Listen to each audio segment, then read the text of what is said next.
అందరు తీస్తాడు ఏం అర్థం కావడం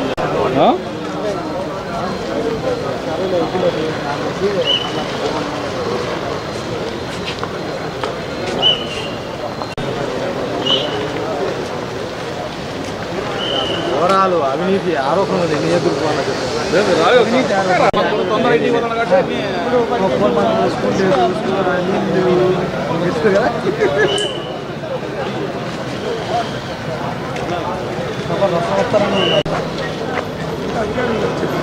వాళ్ళ వెనకాల ఫార్చ్యూన్ బండ్లు వస్తున్నాయి.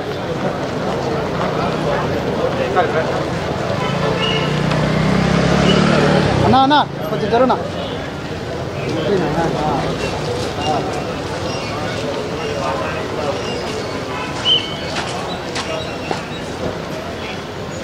ఎవరయ్యా అంతా అంటాము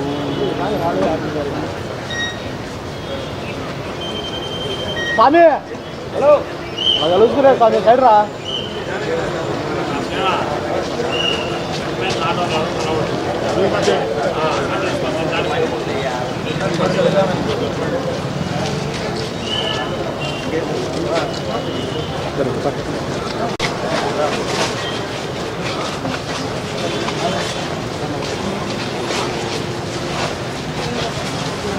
బాగా అనుకునే అవుతుంది.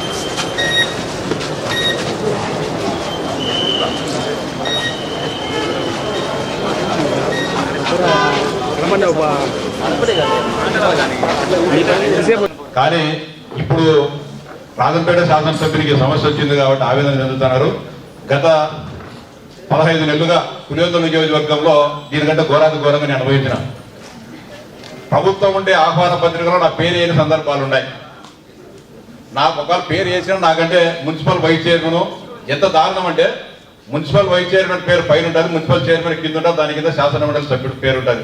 కొన్ని పత్రికలు అయితే బేసేదిగా లే. నేను ఆల్రెడీగా శాసన ఎథిక్స్ కమిటీకి ఫిర్యాదు చేసిన.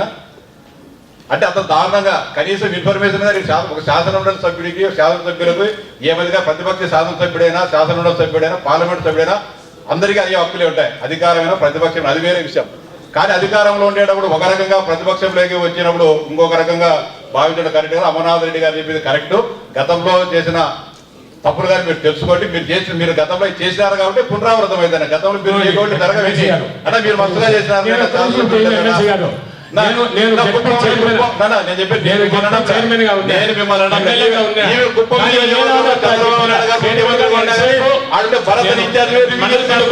బయట మా కార్యకర్తలతో మాట్లాడి ఎప్పుడు చేయాలట నేను నిన్న అనడం లేదు, నువ్వు చేసినావు చెప్పడం. గతంలో కూడా అనేక సందర్భాల్లో సమీక్షలు చేసినారు. గతంలో అవమానాలు మాకు మీరు మాకు అప్పుడు నోటీసు తెచ్చుంటే ఖచ్చితంగా మేము ఖండించున్నాం. ఖచ్చితంగా ఎవరు చేసా తప్పే ఖండించాం అప్పుడు కూడా మేము. కానీ ఇప్పుడు కూడా నేను లా అండ్ ఆర్డర్ ప్రాబ్లం గురించి నా దగ్గరికి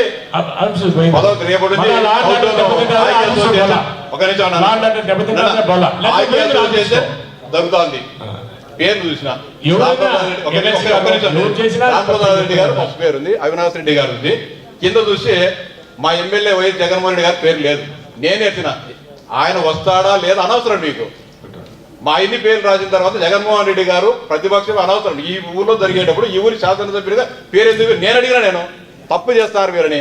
తప్పు చేసి అడిగితే పొలం పోయి ఇచ్చినామని చెప్పిన. జగన్మోహన్ రెడ్డి వస్తారా లేదా అది వేరే సమస్య. మీరు కూడా తప్పే జరుగుతుంది అదే మాదిరి. నేను చెప్పేది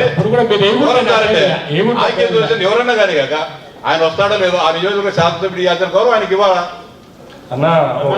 మీ 11 గ్రాంటెడ్, మీ 11లో మీకు ప్రోటోకాల్ ఎందుకంటే ఇది లా అండ్ ఆర్డర్ ప్రాబ్లం. మీకు ప్రభుత్వానికి కూడా చెడ్డ పేరు వస్తుంది ఏ ప్రాబ్లం అయినా. అన్న నిజంగా ఒకవేళ కలిసింటే మాకు సమస్య వచ్చేదేమో. 11 కాబట్టి మా ముఖ్యమంత్రితో మాట్లాడి 11 మందికి మేము ప్రోటోకాల్ తెచ్చుకుంటాము.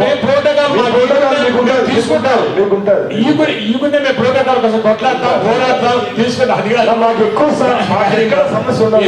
గవర్నమెంట్ మేము ఇబ్బంది పెట్టకూడదు అని కొన్ని జిల్లాల్లో సమస్య లేదు. తక్కువ నియోజకవర్గాలు ఉన్నాయి కాబట్టి మాకు కూడా ఏం ప్రాబ్లం లేదు. తప్పకుండా మీ ప్రోటోకాల్ మేము ఫాలో అయ్యేటట్టు చేస్తాం. అన్నా చిన్న విషయం గ్రామాల్లో వాళ్ళు చిన్న చిన్న చోటా బచ్చలు కూడా ఎండిఓ పక్క పోను రావద్దు అంటాడు అన్నా ఇది విడ్డూరంగా ఉంది. నా ముందంతా జరగలేదన్నా. ఇప్పుడు ఏదో 30 రోజుల్లో ఎన్ని జరిగినాయి చీన లిస్టు తిన్నా రేషియో తిన్నా ముందు జరిగినట్టు ఎన్ని అన్నా. నిజంగా ఏమైతుందంటే ఊర్లలో వాళ్ళ మధ్య తగాదాలు కొట్టుకున్నా కానీ రాజకీయం పురుగుతారు. ముందు నాయకుల మధ్య పార్టీలు ఉన్నాయి, ఇప్పుడు ప్రజల మధ్య కూడా పార్టీలు వచ్చేసాయి. ప్రజలు నిజమేనా? నిజంగానే ఇప్పుడు ముందు నాయకులు కొట్టుకుంటే కేసులు అవుతాడు చెప్తారు. ఎడ జరిగిన అంత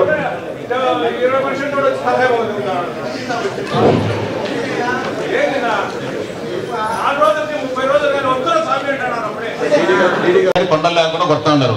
ప్లస్ మీరు కానీ ప్రభుత్వం ఇచ్చిన అసలు ఎస్సీ ఎస్టీలకు ఇచ్చిన అసైన్మెంట్ ల్యాండ్స్ లో కానీ ఇష్టానుసారంగా మట్టి తవ్వుతారు. అవి అమ్మేదానికి కొనేదానికి లేదు కదా, దానిలో ఇష్టానుసారంగా మట్టి తవ్వుతున్నారు. మీరేమో ఎవడన్నా బీదా బిక్కోటి ఇసుక తీసుకోవాలి 15,000 20,000 వేసి పోలీసు వాళ్ళతో కొట్టిస్తాం. మీకు ఎందుకు అంత ప్రేమ? మీరు విజిట్ చేసినారు ఒకసారి? సార్ నేను ఇన్ఛార్జిగా వచ్చాను సార్ ఇన్ఛార్జ్ కానీ ఇంకోటి కానీ ఏదైనా సరే సబ్జెక్ట్ ఉండాలి కదా. వచ్చినాక 2 సార్లు ఇష్టానుసారం కొండలు కొడుతున్నారు మొత్తం అంతా ఏం లేకోకుండా. ప్రభుత్వానికి రావాల్సిన మైనింగ్ సెస్ రాకుండా పోతుంది. ఆ మైనింగ్ సెస్ మన జిల్లాలకి మనమే అభివృద్ధి పనులు చేసేది. ఇట్లా దీనిలో మైనింగ్ రెవెన్యూ వాళ్ళు ఖచ్చితంగా సీరియస్ గా తీసుకోవాలి. వాళ్ళు డబ్బులు కట్టేయండి వాళ్ళతో. వాళ్ళని రోడ్డు ఆపడం వద్దని చెప్పడం, డబ్బులు కట్టించేయండి. కలిపే కదా వాళ్ళకి డబ్బిస్తాండి. ఇది అనుమతులు తీసుకున్నారు సార్. ఎంత అనుమతి తీసుకున్నారు? ఎంత తోలినారు? 1000 టన్నులు ఏదైతే అవైలబిలిటీ ఉందో వాటికి మాత్రమే ఇప్పుడున్న రేట్లు వర్తిస్తాయి. అవును సార్. ఫర్దర్ కొత్తగా ఎక్స్కవేట్ చేసే శాండ్కు మాత్రం మీరు చెప్పినట్టు రేట్ తగ్గుతుంది. మీరు చెప్పింది ఇప్పుడు ఏదైతే గతంలో ఆల్రెడీ ఎంపీగా ఏజెన్సీ ఉందో వాళ్ళకి అగ్రిమెంట్ ప్రకారం పే చేయాల్సి ఉంది అనమాట. అందుకోసం ఆ క్యాపిటల్ అమౌంట్, ఆ బేసిక్ అమౌంట్ పెట్టాము.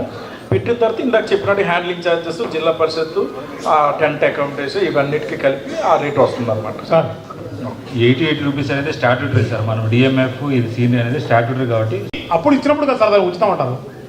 ఉచితం అంటే ఇట్లా ఎండ్ యూజర్కి ఉచితంగా వస్తే దట్ ఇస్ కాల్డ్ ఉచితం, that is called for free. అంటే ఇప్పుడు మీరు డిఎంఎఫ్ ఓకే, డిఎంఎఫ్ వేయకపోయినా కానీ గత ప్రభుత్వంలో జరిగింది. ఇప్పుడు మీరు డిఎంఎఫ్కు అది వేసి మన జిల్లా పరిషత్కు మీరు ఫండ్ ఇవ్వాలనుకుంటున్నారు, అంటే ఇన్కమ్ జనరేట్ చేయాలనుకుంటున్నారు, అంతేనండి? సార్ ఇది డిఎంఎఫ్ అనేది సెంట్రల్ గవర్నమెంట్ యాక్ట్ సార్. అది ఖచ్చితంగా మనం we have to collect that DMF అనేది కలెక్ట్ చేయాలి ఖచ్చితంగా, లేకపోతే వైలేషన్ అవుతుంది ఏ గవర్నమెంట్ అయినా. ఓకే. తర్వాత సిపిపి అనేది కూడా పంచాయతీలకు అది వెళ్లాల్సి ఉంటుంది. ఎందుకంటే అది ఎప్పటి నుంచి కూడా పంచాయతీలకు మన సీఈఓ 5 రూపాయలు లేదా 100 రూపాయలు అనుకుందాం, అది కంపల్సరీ పే చేయాలి. ఓకే. దాని తర్వాత ఇప్పుడు ఎండ్ యూజర్కి ఉచితంగా ఇస్తాము అని చెప్పినప్పుడు ఎవరైతే తీసుకోబోతున్నాడో, అంటే ఎవరైతే ఎండ్ యూజర్ ఉన్నప్పుడు నేనున్నాను, నాకు 100 రూపాయలు కట్టుకొని అది తప్పని పరిస్థితి కాబట్టి 100 రూపాయలు కట్టాలి, అంతే కదండి. ఇంకా మిగతావన్నీ ఛార్జెస్ ఎందుకు? అదే గవర్నమెంట్ భరించి ఇప్పుడు తెలుగుదేశం ప్రభుత్వం ఉచితం ఎప్పుడు వేసుకోవచ్చు. నేనే ఆ ఇసుక ఏదో లోడింగ్ ఎక్స్కవేషన్ ఛార్జెస్ కూడా రాష్ట్ర ప్రభుత్వం భరిస్తుంది, ఎండ్ యూజర్కు ఫ్రీగా ఇస్తున్నాము అని చెప్పినప్పుడు అది కదా ఉచితం అంటే. సార్ అప్పుడు సార్ 2014-19 నుంచి కూడా సార్ ఇదే పాలసీ సార్. అప్పుడు కూడా అప్పుడు కాదండి ఉచితంగా ఇసుక పాలసీ. మనం ఉచితం అని అనకూడదు కదా. ఉచితము స్టార్ మార్క్ వేసి దానికి ఏదన్నా కండిషన్ సప్లైయో ఫోటో అని చెప్తే బాగుంటుందేమో. అక్కడ ఏజెన్సీ పెట్టాలి కదా సార్. మనం లోడింగ్ మీరు ఏజెన్సీకి పెట్టాలండి, కరెక్ట్. ఏజెన్సీకి ఛార్జెస్ ఇవ్వద్దని అన్నట్లా. మీరు ఎవరు ఇవ్వాలి అంటే గవర్నమెంట్ ఇవ్వాలి. ఉచితం అని రాసుకున్నప్పుడు ఎవరు రాసినారు ఉచితం అని రాసినది ఎండ్ యూజర్కి డబ్బులు ఫ్రీగా వచ్చినప్పుడు దాన్ని తెలుసుకోవాలి ఉచితం, అంతే తప్పనిచ్చి ఎండ్ యూజర్కి అది ఆ బెనిఫిట్ చేరినప్పుడు హౌ ఇస్ దట్ కాల్ ఉచితం, how is that call for free? గౌరవ కలెక్టర్ గారు అంతే కదా సార్. ఉచిత ఇసుక అంటే గతంలో మాది కాంట్రాక్టర్కి అప్పచెప్పకోకుండా 100 కోట్ల రూపాయల ప్రభుత్వానికి సెస్ ట్యాక్స్ కట్టుకోకుండా సరసమైన ధరలతో ఎంత మినిమం ఎక్స్పెండిచర్ అవుతుందో దాన్ని తీసుకుంటుందని ఉచిత తీసుకో. గతంలో మాదిరి శేఖర్ రెడ్డికో లేకుంటే ఇంకో ప్రతిమ కంపెనీలకో 1200 కోట్లు 1500 కోట్లు గవర్నమెంట్ డబ్బులు కట్టించుకొని వాళ్ళు ఇసుక అమ్ముకుంటున్నారు. ఏదైతే రేవుల్లో ఉంటుందో దాన్ని తీసుకొని వచ్చి ఎక్స్పెండిచర్ రాబడతాను తప్ప మొత్తమే కాంట్రాక్టర్తో 1500 కోట్లు 2000 కోట్ల ముందే డబ్బులు తీసుకొని ఇచ్చేదాన్ని ఆ పరిస్థితి ఇప్పుడు ఈ రాష్ట్ర ప్రభుత్వం అమలు చేయడం కాదండి. నేను చెప్తున్నది ట్రాన్స్పోర్టేషన్ కావచ్చు. ఇప్పుడు నేను చెప్పేది లోడింగ్ ఛార్జెస్ అవి ఇవి అని చెప్తున్నారు.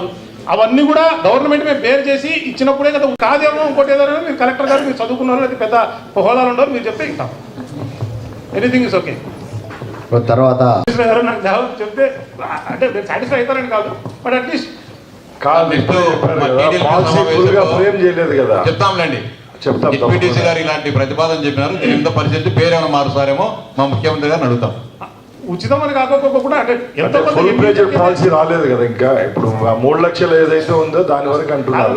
మన స్టేట్ లో దగ్గర 40 లక్షల టన్ను మామూలుగా ఈరోజు సాక్షి అకార్డింగ్ టు సాక్షి అంటే that we believe which is a fact according to YSRCP 80 లక్షల టన్ను ఉన్నది. బట్ యాజ్ పర్ అంటే మీరు చెప్పచ్చు తెలిసే అభియోగం అని చెప్పచ్చు, but to prove it also. మీరు అక్కడ ఏం చెప్తున్నారు, there is only 44 lakh tons అని చెప్తున్నారు. So we're saying it's 80 lakh tons, you are saying 44 lakh tons. నా సాక్షి కాదు కదా ఏజెన్సీ, చెప్పండి. నోడల్ ఏజెన్సీ ఏమన్నా సాక్షి చెప్పండి. సాక్షి వాళ్ళు చెప్పిందే నిజాలు ఉండవు కదా, అది అధికారికంగా యాక్చువల్ గా. అందుకోసమే కలెక్టర్ గారిని ఫస్ట్ ఎంత ఉన్నాయి ఎంత వరకు స్టాక్ ఉందనే నేను అడిగింది. అందుకోసం నేను కలెక్టర్ గారిని ఫస్ట్ అడిగింది June 4th ఎప్పుడైతే ప్రభుత్వం అయితే ఎప్పుడైతే కాంట్రాక్టర్లు తోలుకుని అవి కూడా లెక్కేసి సాక్షి వాళ్ళు చెప్పినట్టున్నారు. ఇది గవర్నమెంట్ దగ్గర ఉండేది ఇదే. ఇప్పుడు పెద్దిరెడ్డి రామచంద్ర అంటే వాళ్ళందరూ లోన్లు పెట్టుకున్నారు అక్కడ, అవన్నీ కలిపి ఉంటాయి మీరు చెప్పిన లెక్కలేమో. మా ఊర్లలో ఉండే పరిస్థితి. ఓకే, ఆ ఉచితం అనేది దానికి మీరు క్లారిటీ ఇస్తే బాగుంటుంది నా ఉద్దేశం. అట్లా అంటే పిల్లలను కాపాడమంటావు, ఖచ్చితంగా కాపాడతాం. కాలువేడు మండలంలో వెలుగుల ప్రాజెక్ట్ వచ్చి తెలుసునా సార్, వెలుగుల ప్రాజెక్ట్ వచ్చి చంద్రబాబు సార్ ఓపెన్ చేశారు సార్. ఆ రోజు నేను రెస్కో చైర్మన్ గా ఉన్నాను సార్. చంద్రబాబు సార్ కదా ఓపెన్ చేసినది, ప్రారంభించింది సార్. వెలుగులు చేసింది రాజశేఖర్ సార్. మేమున్నా వెలుగులు చేసింది అప్పుడు ఆయనే. వెలుగులు చేసింది ఆయన. నేను కూడా అప్పుడు రెస్కో చైర్మన్ గా ఉన్నాను. ద్వారకనాథ్ రెడ్డి ఎమ్మెల్యే. ఆ రోజు ఆయన చేసిన తర్వాత కొంత నిలిచిపోయింది. రాజశేఖర రెడ్డి గారు వచ్చి పూర్తి చేసి రాయచూటి కూడా లేకుండా చక్రాపేట మండలానికి కూడా కాలేడు వాగు పని పూర్తి కావాలని ఆ రోజు వెలుగిల్లు ప్రాజెక్టు కట్టిన వాళ్ళు కూడా SCW కంపెనీ వాళ్ళు స్పిల్వే కట్టారు. బండ్ కంపెనీ చేసింది కూడా ఈ PLR కంపెనీనే. మీకంటే మాకు బాగా తెలుసు. కాలువలు పని చేసింది PLR కంపెనీనే. ఇప్పుడు చూడండి నీళ్లు ఎంత ఇంకిపోతానయో, లాస్ట్ ఆయకట్టుకు నీళ్లు ఎన్ని వస్తానయో, రైట్ అండ్ లెఫ్ట్ కెనాల్లో, అది కూడా మీరు చూడండి. ఇది కాలేడు ఆ PLR అంటే ఈ ప్రభుత్వం అయితే ఊరి మీద అలాంటి చేయదన్నా. ఆ రోజు వాళ్ళు చేసింది ఆ వర్క్ లో కూడా వెలుగుల ప్రాజెక్ట్ లో కూడా PLR కంపెనీ 80% వర్క్ వాళ్ళే చేసింది. ప్రజలు నీళ్లు వచ్చేది చూస్తాం కానీ వాళ్ళ ప్రజల్లో అపోహ ఉందా లేకపోతే మీలో ఉందా చెప్పండి. నా ఇందుకు మేము ఖర్చు సాధిస్తామని ఎవరు చెప్పినారు? మీరా? ప్రజల్లో ఉందా? ఎవరిలో ఉందో చెప్తే ఏమన్నా పేపర్లలో చదువుతాడు వచ్చింది టీడీపీ గవర్నమెంట్ అట్లాంటివి ఏమి ఉండవు. ఏం చేయలేదు, ఖచ్చితంగా ఏముండదు లేదు.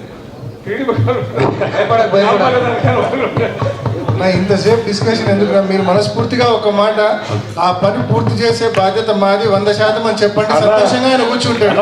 ఆయన కోరుకునేది కాంట్రాక్టర్ గురించి, కోరుకునేది చక్రాల పని పూర్తి కావాలని కోరుకుంటున్నాం. హామీ ఇవ్వండి. జెడ్పీటీసీ గారు మేము ఒకటే చెప్తున్నాం, ఆంధ్రుల గుండెకాయ పోలవరమే కంప్లీట్ చేస్తామని ఇది ఒక లెక్క మాకు చెప్పండి. పోలవరమే కంప్లీట్ చేస్తాం, ఇది కాదు. పోలవరం చేసినప్పుడు ఇది కాదు కదా. మా ముఖ్యమంత్రి 3వ రోజే పోలవరం పోయినాడు, ఇది కాదు కదా. అది చేసేటప్పుడు ఇది కూడా తప్పకుండా చేస్తాం, తప్పకుండా అవుతుంది. ఇచ్చి చెప్పేసినా బ్రహ్మంగారి మఠంలో తెలుగు